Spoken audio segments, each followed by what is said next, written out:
হরে কৃষ্ণ। শ্রীমদ্ভগবদ্গীতা দ্বিতীয় অধ্যায় সাংখ্যযোগ। শ্লোক 25। অব্যক্ত অয়মো অচিন্ত অয়মো অবিকার্য অয়মো উচ্যতে তস্মাৎ এবমো বিদিত্তা এ নমো ন অনুশোচিতুমো অর্হসি। গীতার গান। কাটা জ্বালা ভেজা শুকা জড়েরও লক্ষণ, জড়ের দ্বারা ব্যক্ত নহে অব্যক্ত কখনো। মন দ্বারা চিন্ত হয় জড়েরও লক্ষণ, আত্মা জড়বস্তু নহে অচিন্ত কথন। জড়ের বিকার হয় আত্মা অবিকার, জড় আত্মা বিভিন্নতা শুনো বারবার। যথাযথ আত্মতত্ত্ব করহ বিচার, বিচার করিলে চিত্তে পাবে চমৎকার। অনুবাদ। এই আত্মা অব্যক্ত, অচিন্ত ও অবিকারী বলে শাস্ত্রে উক্ত হয়েছে। অতএব এই সনাতন স্বরূপ অবগত হয়ে দেহের জন্য তোমার শোক করা উচিত নয়। তাৎপর্য। পূর্বে বলা হয়েছে, জড়জাগতিক বিচারে আত্মার আয়তন এত সূক্ষ্ম যে সবচেয়ে শক্তিশালী অনুবীক্ষণ যন্ত্রের সাহায্যেও তাকে দেখা যায় না, তাই সে অদৃশ্য। আত্মার অস্তিত্বকে পরীক্ষামূলকভাবে বা বৈজ্ঞানিক গবেষণার দ্বারা প্রমাণ করা যায় না। এর একমাত্র প্রমাণ হচ্ছে শ্রুতি প্রমাণ বা বৈদিক জ্ঞান। আত্মার অস্তিত্ব আমরা সবসময় অনুভব করতে পারি। আত্মার অস্তিত্ব সম্বন্ধে কারো মনেই কোনো সন্দেহ থাকা উচিত নয়। তাই এই বৈদিক সত্যকে আমাদের গ্রহণ করতে হবে, কারণ এছাড়া আর কোনো উপায়েই আত্মার অস্তিত্বের এই নিগূঢ় তত্ত্বকে জানতে পারা যায় না। উচ্চতর কর্তৃপক্ষের উপর নির্ভর করে আমাদের অনেক কিছুকেই স্বীকার করতে হয়। আমাদের পিতৃপরিচয় যেমন মায়ের কাছ থেকে জানা ছাড়া আর কোনো উপায়েই জানতে পারা যায় না, এবং মায়ের প্রদত্ত পিতৃপরিচয়কে যেমন আমরা অস্বীকার করতে পারি না, আত্মা সম্বন্ধেও তেমন বৈদিক জ্ঞান বা শ্রুতি প্রমাণ ছাড়া আর কোনো উপায়েই জানা সম্ভব নয়। পক্ষান্তরে বলা যায়, মানুষের সীমিত ইন্দ্রিয়লব্ধ জড় জ্ঞানের দ্বারা কখনোই আত্মার তত্ত্ব উপলব্ধি করা যায় না। বেদে বলা হয়েছে, আত্মা হচ্ছে চেতন, আত্মার থেকেই সমস্ত চেতনের প্রকাশ হয়। এই সত্যকে আমরা অনায়াসে উপলব্ধি করতে পারি। তাই যারা বুদ্ধিমান তারা এই বৈদিক সত্যকে স্বীকার করেন। দেহের পরিবর্তন হলেও আত্মার কখনো কোনো পরিবর্তন হয় না। চির অপরিবর্তনীয় আত্মা চিরকালই বিভু চৈতন্য পরমাত্মার পরমাণু সদৃশ্য অংশরূপেই বিদ্যমান থাকে। পরমাত্মা অসীম, অনন্ত এবং আত্মা পরমাণু সদৃশ। আত্মার কখনো কোনো রকম পরিবর্তন হয় না, তাই সে চিরকালই পরমাণু সদৃশই থাকে। তার পক্ষে বিভু চৈতন্য বিশিষ্ট পরমাত্মা বা ভগবান হওয়া কখনোই সম্ভব নয়। বেদে নানা রকমভাবে বারবার এই কথার উল্লেখ করা হয়েছে, যাতে আমরা আত্মার অস্তিত্বকে উপলব্ধি করতে পারি। কোনো তত্ত্বকে নির্ভুলভাবে ও সম্যক রূপে বুঝতে হলে সেই জন্য তার পুনরাবৃত্তি দরকার। শ্লোক 26। অথচ এ নমো নিত্যজাতম নিত্যম বা মন্যসে মৃতম তথাপি তম মহাবাহো ন এ নমো শোচিতুমো অর্হসি। গীতার গান। বিচার করিবে যবে শোক নাহি রবে, আত্মার নিত্যত্ব জানি নিত্যানন্দ পাবে। যদি তাই মানো তুমি দেহই সর্বস্ব, পরিচয় নাহি কিছু আত্মার নিজস্ব।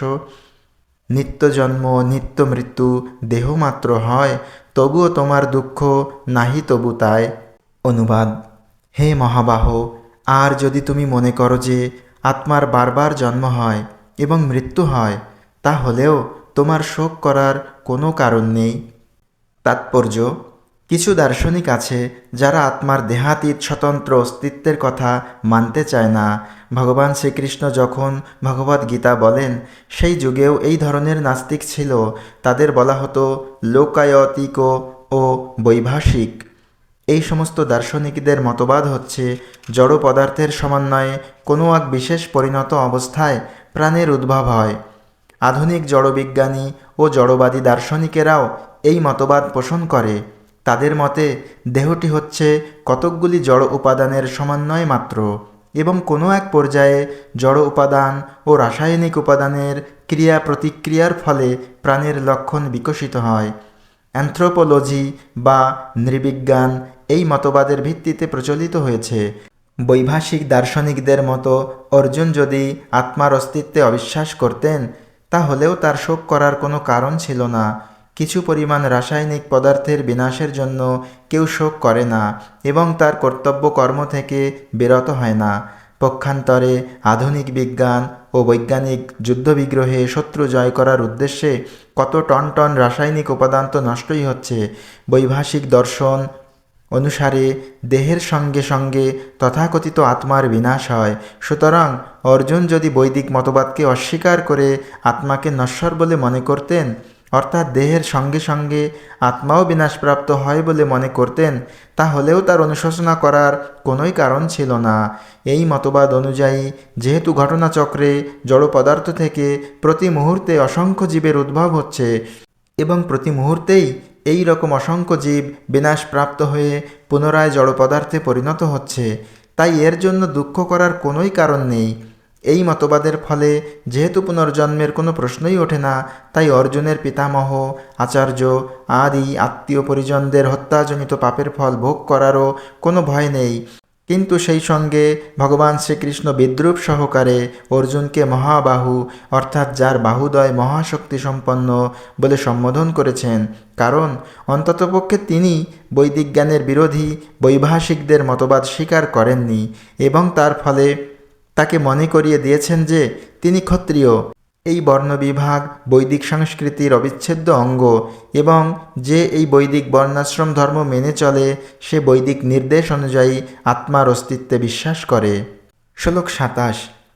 জাতস্য হি ধ্রুব মৃত্যু ধ্রুবম জন্ম মৃতস্য চ তস্মাৎ অপরিহার্যে অর্থে ন তম শোচিতুম অর্হসি। গীতার গান।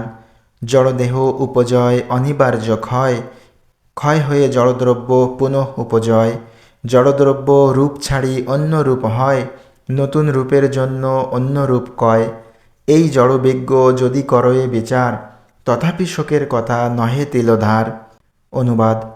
যার জন্ম হয়েছে তার মৃত্যু অবশ্যম্ভাবী এবং যার মৃত্যু হয়েছে তার জন্মও অবশ্যম্ভাবী। অতএব অপরিহার্য কর্তব্য সম্পাদন করার সময় তোমার শোক করা উচিত নয়।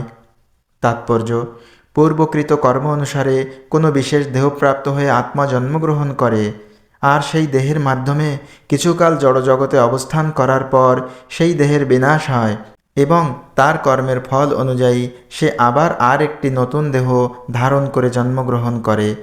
এভাবেই আত্মা জড়বন্ধন থেকে মুক্ত না হওয়া পর্যন্ত জন্ম মৃত্যুর চক্রে আবর্তিত হতে থাকে। সে যাই হোক, এই জন্ম মৃত্যুর চক্র অনর্থক যুদ্ধ, হত্যা ও হিংসাকে কোনো প্রকারেই অনুমোদন করে না, কিন্তু তবুও মানব সমাজে নিয়ম শৃঙ্খলা বজায় রাখার জন্য হিংসা, হত্যা ও যুদ্ধ অপরিহার্য হয়ে পড়ে এবং তা যখন সমাজের মঙ্গলের জন্য সাধিত হয় তখন তা সম্পূর্ণ ন্যায়সঙ্গত। ভগবানের ইচ্ছার ফলে কুরুক্ষেত্রের যুদ্ধ আয়োজিত হয়েছিল বলে তা সম্পূর্ণ অবশ্যম্ভাবী ছিল এবং ন্যায়সঙ্গত কারণে যুদ্ধ করাটা ক্ষত্রিয়ের ধর্ম। যেহেতু তিনি সঠিকভাবে কর্তব্য কর্মের অনুষ্ঠান করছিলেন, তাই তার আত্মীয় স্বজনের বিয়োগে কেন তিনি ভীত অথবা শোকান্বিত হবেন? কর্তব্য কর্ম থেকে ভ্রষ্ট হলে পাপ হয় এবং অর্জুন যে স্বজন হত্যার পাপের ভয়ে ভীত হচ্ছিলেন, প্রকৃতপক্ষে সেই পাপ তার হতো যদি তিনি যুদ্ধে বিমুখ হয়ে রণাঙ্গন পরিত্যাগ করতেন। এই ধর্মযুদ্ধ থেকে বিরত থাকলেও মৃত্যুর হাত থেকে তিনি তার তথাকথিত আত্মীয় স্বজনদের রক্ষা করতে পারতেন না। প্রকৃতির বিধান অনুসারে একদিন না একদিন তাদের মৃত্যু অবধারিত, কিন্তু অর্জুন যদি তার কর্তব্য কর্ম থেকে বিচ্যুত হয়ে পথভ্রষ্ট হয়ে পড়তেন, তাহলে তার মান মর্যাদা ধূলিসাৎ হতো। শ্লোক 28। অব্যক্তাদীনি ভূতানি ব্যক্তমধ্যানি ভারত অব্যক্ত নিধনানি এব তত্র কা পরিদেবনা। গীতার গান। জড়ের রূপাদি নাহি পরেও থাকে না, মধ্যে মাত্র রূপ গুণ সকলই ভাবনা। অতএব নিরাকার যদি নিরাকার, তাহাতে তোমার দুঃখ কিসে আবার? অনুবাদ। হে ভারত, সমস্ত সৃষ্ট জীব উৎপন্ন হওয়ার আগে অপ্রকাশিত ছিল, তাদের স্থিতিকালে প্রকাশিত থাকে এবং বিনাশের পর আবার অপ্রকাশিত হয়ে যায়। সুতরাং সেই জন্য শোক করার কী কারণ? তাৎপর্য: আত্মার অস্তিত্বে বিশ্বাসী এবং অবিশ্বাসী উভয় মতবাদকে মেনে নিলেও শোকের কোনো কারণ নেই। যারা আত্মার অস্তিত্ব স্বীকার করে না, বৈদিক মতাবলম্বীরা তাদের নাস্তিক বলে অভিহিত করে। তবুও এমনকি যদি তর্কের খাতিরে এই নাস্তিক মতবাদকে সত্য বলে গ্রহণ করা হয়, তাহলেও অনুশোচনা করার কোনোই কারণ নেই। কারণ জড়ের মধ্যে থেকে প্রাণের উদ্ভব হয়ে যদি তা আবার জড়ের মধ্যেই বিলীন হয়ে যায়, তবে সেই অনিত্য বস্তুর জন্য শোক করা নিতান্তই নিরর্থক। আত্মার স্বতন্ত্র অস্তিত্বের কথা ছেড়ে দিলেও সৃষ্টির পূর্বে জড় উপাদানগুলি থাকে অব্যক্ত। এই সূক্ষ্ম অব্যক্ত থেকে আকারের প্রকাশ হয়। যেমন আকাশ থেকে বায়ুর উদ্ভব হয়, বায়ু থেকে অগ্নি, অগ্নি থেকে জল এবং জল থেকে মাটির উদ্ভব হয়। এই মাটি থেকে নানা রূপের উদ্ভব হয়। উদাহরণস্বরূপ বলা যায়, ইট, সিমেন্ট, চুন, বালি, লোহা আদি সবই মাটি। সেই মাটি থেকে যখন একটি প্রাসাদ তৈরি হয়, তখন তা রূপ ও আকার প্রাপ্ত হয়।